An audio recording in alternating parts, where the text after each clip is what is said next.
Building your business starts with finding new clients. New clients just rarely show up at your door. I wish it was that easy, right? As with any business, you have to go out and find them. In the early years, this is where you're going to be spending the bulk amount of your time, is going to be sourcing new clients to work with.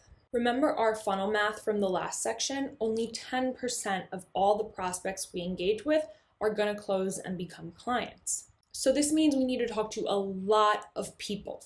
If we're not just talking to enough people at the top of the funnel, we'll never reach our goals at the bottom of the funnel, which is closing clients. Before we dive in, there's two things to keep in mind. The one is that in the early days of your career, you're going to want to get the word out about what you do to as many people as possible, about what you are doing so they know how you can help them and the people in their community. You never know where your next client is going to come from or who's going to make an introduction to you. Anyone and everybody to know exactly what it is you do and that you're working as a financial services professional. Now, it's easier to start a conversation with someone that you know, right? This is considered a warm lead, aka someone you have a mutual connection to or a common point of interest that you share, rather than just cold leads, which is someone you absolutely have no connection with and you do not know. Now, this is going to make more sense as I explain it further in a moment. So, how do we find people to talk to, right? Let's start with the left side of the diagram. Your immediate network. This includes family and close friends. Now, that's probably only 20 to 50 people.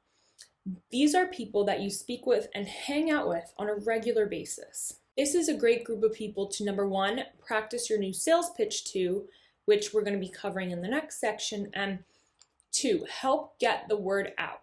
Think of them as an extension of your sales team. Now, realistically, it's unlikely that these people will become clients of yours. They might down the road, but probably not right away. But that's okay.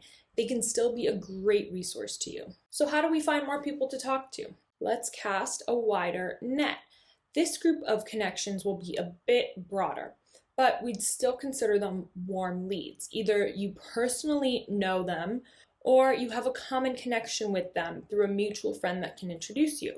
These could be people you went to school with, are part of a church group, live in your neighborhood, etc. This should get you another 100 people to reach out to. Now, the trick here is to get those 100 people to introduce you to one or two more people, ideally two more people. And this is called a referral. So if you can get one or two referrals from the majority of people you speak with, you'll never run out of leads.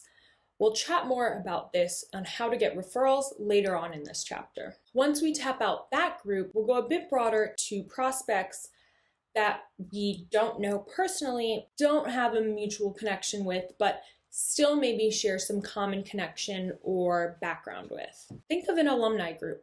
These aren't necessarily warm leads, but because you have a shared common interest or background, it can be easy to strike up a conversation. Lastly, we have the general population of cold leads. These are people that we have absolutely no connection or common background to. As we scale our business, we may need to tap into this group of cold prospects. We'll explore ways we can tap into this larger population.